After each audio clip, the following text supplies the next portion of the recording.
እግዚአብሔር አሁን ሊቅ ስለሆን የሚምረን መስሏችኋል? እግዚአብሔር እንደው አሁን ዝም ብለን እግዚአብሔር ይዘበትበታል፣ እግዚአብሔር ይቀለድበታል፣ እግዚአብሔር በማስመሰል ያጸድቃል? አያጸድቅም። ሁላችንም ንስሐ መግባት ይጠበቅብናል። ለምደነዋል። ለነገሩ ንስሐ ግቡ ለምር ነው። አሁን ያ በሀገራችን ገበሬ የበሰበሰ ዝናብ አይፈራም ይል ሰው ዝናብ ከመጣው ዝናብ እንደማይፈራ አሁን ኃጢአትን ስለለመደው ሰው አይደነግጥም። ሰሎሞን አለ ብፁዕ ዘይደነግጥ በእንተ ጽድቅ አለ ተግሣጽ 3 ቁጥር 1 ላይ ስለ ጽድቅ የሚደነግጥ ሰው ምንድነው? ብፁዕ ነው። እንዲያውም ሰው ወደ ቤተ ክርስቲያን እየቀረበ መጣ ቁጥር ኃጢአትን እየለመደው እያቻቻለው ይመጣል። እንዲያውም ምን ይላል? ኃጢአተኛነትን እንደ ስልጣኔ እየቆጠረ ተውባካችሁ ይቺ ስራት አልገባህም እናቴ አንተ ገና ነህ የዛሬ 5 ዓመት እና ያለው ጀማሪ ክርስቲያን ከጳጳስ ይበልጣል እንደተባለው ማለት እንዳይጸድቅም እንመጻደቅበታለን። አቃላዮች እንሆናለን። ማቃለል ስርዓትን ሁሉ ሲቀነስ ይሄ ቀላል ነው። ዋናው ትልቁ ነገር ይሄ ነው። አረ ስንት ከባድ ኃጢአት አለ እያል ለኃጢአታችን እንዲህ አለ። እግዚአብሔር የሚወደው ኃጢአት አለ ወይ አለ ዮሐንስ አፈወርቅ። የለም። እግዚአብሔር የሚወደው ኃጢአት ከሌለ እግዚአብሔር ኃጢአት የሆነን ሁሉ ከጠላ ያንን ኃጢአት የሚሰራን ሰው ገሃነም ያወርደዋል? አያወርደውም? ያወርደዋል።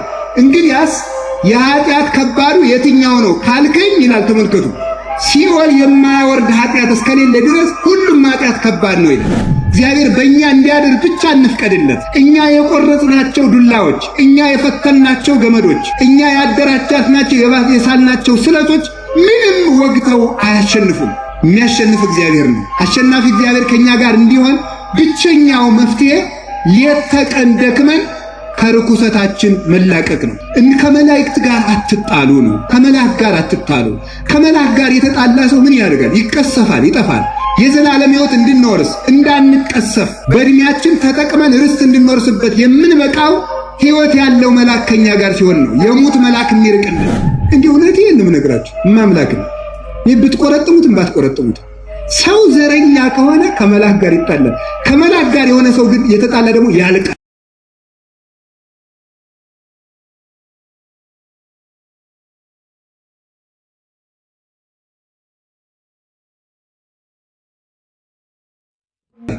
ንስሐ የማይገባን ሰው መላእክት ይጣሉታል። በሰማይ መላእክት ባንድ ንስሐ በሚገባ ሰው ደስታ ይደረጋል ከተባለ ንስሐ በማይገባ ባንድ ኃጢአተኛ ሰው በሰማይ መላእክት ሐዘን ይደረጋል። ቃል በራማ ተሰማ ይላል አይደል እንዴ? በራማ ቃል ተሰማ ይላል። ማቴዎስ ወንጌል ምዕራፍ 2 ላይ ልቅሶ ሐዘን ተሰማ ይላል። ራሔል እንዘ ትበኪ በእንተ ውሉዳ፣ ራሔልም አለቀሰች ስለ ልጆቿ። እስመ ይኮንዋ ውሉዳ ውሉደ፣ ልጆቿ ልጅ አልሆኗታምና ራሔል አለቀሰች። ቃል በራማ ተሰማ ይላል። ይሄን ሊቃውንት ሲተረጉሙት ራሔል የተባለች መንግሥተ ሰማያት ናት። ራሔል አለቀሰች ማለት መንግሥተ ሰማያት የሚገባባት አታዘነች። ከልሂቅ እስከ ደቂቅ እየበደለ ሰው ሁሉ አልገባብኝ ብላ አለ ብላ አዘነች። በራማ ተሰማ፣ ራማ ቤል ልዑል መካን፣ በሰማይ ልቅሶ ተሰማ ማለት መላእክት ስለ ሰው ልጆች ክፋት አዘኑ። ሰው እንዴት ያለ ፍጡር ነው አምላኩ ሙቶለት እንኳን የማይመለስ ብለው አዘኑ ማለት። መላእክትን የሚያሳዝናቸው ንስሐ የማይገባ ሰው። እግዚአብሔር አሁን ሊቅ ስለሆን የሚምረን መስሏችኋል? እግዚአብሔር እንደው አሁን ዝም ብለን እግዚአብሔር ይዘበትበታል፣ እግዚአብሔር ይቀለድበታል፣ እግዚአብሔር በማስመሰል ያጸድቃል? አያጸድቅም። ሁላችንም ንስሐ መግባት ይጠበቅብናል። አሁን ይሄ የሐዋርያት ጾምም የንስሐ ጊዜያችን መሆን አለበት። ለምደነዋል። ለነገሩ ንስሐ ግቡ ለምር ነው። አሁን ያ በሀገራችን ገበሬ የበሰበሰ ዝናብ አይፈራም ይል ሰው ዝናብ ከመጣው ዝናብ እንደማይፈራ አሁን ኃጢአትን ስለለመደው ሰው አይደነግጥም። ሰሎሞን አለ ብፁዕ ዘይደነግጥ በእንተ ጽድቅ አለ ተግሣጽ 3 ቁጥር 1 ላይ ስለ ጽድቅ የሚደነግጥ ሰው ምንድነው? ብፁዕ ነው። እንዲያውም ሰው ወደ ቤተ ክርስቲያን እየቀረበ መጣ ቁጥር ኃጢአትን እየለመደው እያቻቻለው ይመጣል። እንዲያውም ምን ይላል? ኃጢአተኛነትን እንደ ስልጣኔ እየቆጠረ ተውባካችሁ ይቺ ስራት አልገባህም እናቴ አንተ ገና ነህ የዛሬ 5 ዓመት እና ያለው ጀማሪ ክርስቲያን ከጳጳስ ይበልጣል እንደተባለው ማለት እንዳይጸድቅም እንመጻደቅበታለን። አቃላዮች እንሆናለን። ማቃለል ስርዓትን ሁሉ ሲቀነስ ይሄ ቀላል ነው። ዋናው ትልቁ ነገር ይሄ ነው። አረ ስንት ከባድ ኃጢአት አለ እያል ለኃጢአታችን እንዲህ አለ። እግዚአብሔር የሚወደው ኃጢአት አለ ወይ አለ ዮሐንስ አፈወርቅ። የለም። እግዚአብሔር የሚወደው ኃጢአት ከሌለ እግዚአብሔር ኃጢአት የሆነን ሁሉ ከጠላ ያንን ኃጢአት የሚሰራን ሰው ገሃነም ያወርደዋል አያወርደውም? ያወርደዋል። እንግዲያስ የኃጢአት ከባዱ የትኛው ነው ካልከኝ ይላል ተመልከቱ፣ ሲኦል የማያወርድ ኃጢአት እስከሌለ ድረስ ሁሉም ኃጢአት ከባድ ነው ይላል። ነፍስ መግደል ከባድ ነው፣ ዝሙት ከባድ ነው፣ ጥንቆላ ከባድ ነው፣ ስድብ ቀላል ነው አትበል። ሲኦል እስካወረደ ድረስ ሁሉም ኃጢአት እኩል ነው ነው።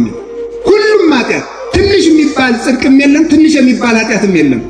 ስለዚህ ሁሉንም ለቅመህ ተዘጋጅተህ አጥራቸው፣ ራስህን ንጹሕ አድርግ። ስለዚህ ቅዱሳን መላእክት ቢያንስ ቅድም እንዳልኳችሁ የመጀመሪያው ባንረክስ ባንጎሰቁል እግዚአብሔር ያድርብን ነበር። ከጎሰቆልን ደግሞ መላእክት ረድተው ወደ መንፈስ ቅዱስ እንዲያቀርቡን ደግሞ በንስሐ መንጻት ይገባናል።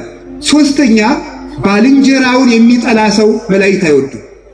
አሁን ማቴዎስ ወንጌል ምዕራፍ 18 ያለ አንድ ቃል ልንገራችሁ። ይሄ ነገር ስለለመዳችሁት ሊቀልባችሁ ይችላል። በማቴዎስ ወንጌል ምዕራፍ 18 ላይ ይላል ከነዚህ ከታናናሾቹ አንዱን እንዳትንቁ ተጠንቀቁ ካለ በኋላ ምንድነው ያለ? መላእክቶቻቸው የአባቴን ፊት ያያሉና ይላል። መላእክቶቻቸው ያለው ምኑን ነው ስትሉ እኔ አንድን ሰው ስጠላው እኔ ይደንቀኛል። የራሴ ጠባቂ መልአክ አለኝ፣ የዚያ ሰው ጠባቂ መልአክ አለ።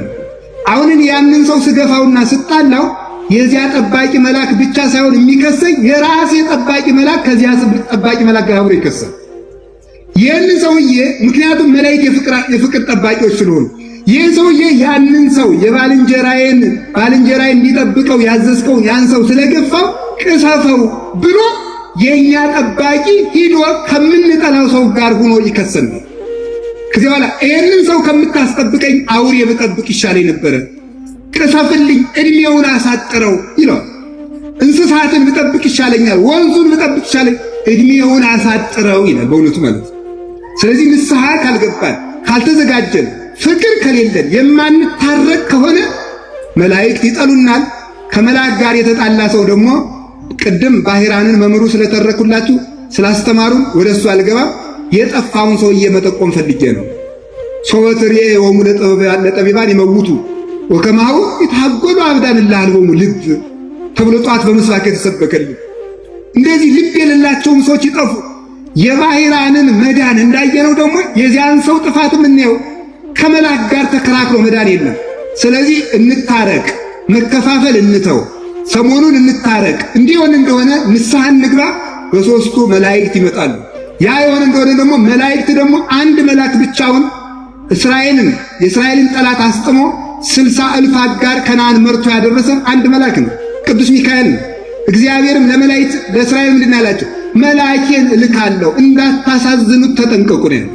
መልአኬን እልካለሁ፣ ሚካኤልን እልከዋለሁ፣ እንዳታሳዝኑት ተጠንቀቁ። የሚመራችሁን መልአክ ካልተጣላችሁት ረክሳችሁ የማትሉ ከሆናችሁ መልአክ ከእናንተ ጋር ይሆናል፣ በሳይል ይታደጋችኋል ብሏል። የቅዱስ ሚካኤል አምላክ ሁላችንንም ይታደገን። አጭር የሆኑ 3 ነጥቦችን ተናግሬ ልጠቅልል ትምህርቴ። አላችሁ እግዚአብሔር ከሁላችን ጋር ይሁን። ከመላእክት ጋር ግን ከታረቅን ግን ደግሞ ቸርነት ይደረግልን። አይዟችሁ ማወቅ የሚገባችሁ ስለ ቅዱስ ሚካኤል አንድ ነጥብ ብቻ ልናገር። በቤተ ክርስቲያን ውስጥ ብዙ መላእክት አሉ፣ ግን ከነዚያው 9ኙን ልንገራችሁ። አንዱ ደጀ ሰላም ላይ ይሆናል። ሁለቱ ደጀ ሰላም። እስኪ ደጀ ሰላም በሉ።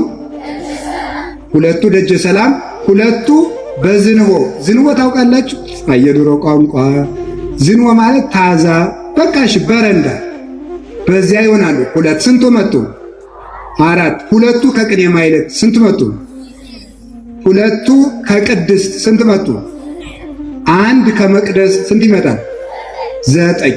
አሁን እንዲሆኑና ይጠብቃሉ። ይሄ በየቀኑ ሌሎች መላእክት ይመጣሉ። እነዚህ ሥራ ተሰጥቷቸው ቤተክርስቲያንን የሚጠብቁ ናቸው። መላእክት ቤተክርስቲያንን የሚጠብቁ መላእክት አሉና ይላል። ተመልከቱ፣ ዲያቆኑ ቅዳሴ ላይ ማለት ማንም እዚህ ውስጥ በክፋት እንዳይቆም ተጠንቀቁ ይላል። ቤተክርስቲያን የሚጠብቁ መላእክት አሉና አይምሮ ሀበዘ ተቀውሙ፣ የቆማችሁበትን ቦታ አስተውሉ ይላል። ሀገር ሲበደል ፍርድ ሲጓደል ደጀ ሰላም ላይ ያሉት ሁለቱ መላእክት ዝንቦ ላሉት ኧረ ሀገር ጠፋ ብለው ይከሳሉ። ሁለቱ ደግሞ ምን ያደርጋሉ? ቅኔ ማኅሌት ላሉት ይናገራሉ። ቅኔ ማኅሌት ያሉት ቅድስት ላሉት ይናገራሉ። ቅድስት ላሉት መቅደስ ላይ አንድ መልአክ አለ፣ ለሱ ይነግሩታል። እሱ ለቅዱስ ሚካኤል ይናገራል። ቅዱስ ሚካኤልም ለእግዚአብሔር ይናገራል። እግዚአብሔር ምን ይለዋል? ተመልከቱ። ይችን ሀገር መቅሰፍት አውርድባት ብሎ መቅሰፍት ለቅዱስ ሚካኤል ይሰጠዋል። ይህንን ሰይጣን የመስማት መብት አለው። ሰይጣን ማት የመስማት መብት ተሰጥቶታል፣ ምሕረት አልተሰጠውም። ኋላ ቅዱስ ሚካኤል በጎን ይገባና ቸር ስለሆነ ለሳሩ ሁሉ ነው የሚጸልየው። ቅዱስ ሚካኤል ሚካኤል ማለት በራሱ ትርጉሙ ሩህሩህ ማለት ነው። አንዱ ትርጉሙ አንዱ መኑ ከመ እግዚአብሔር አምላክን ማለት ነው። አንዱ እጹብ ነገር ማለት ነው። አንዱ ሩህሩህ ማለት ነው።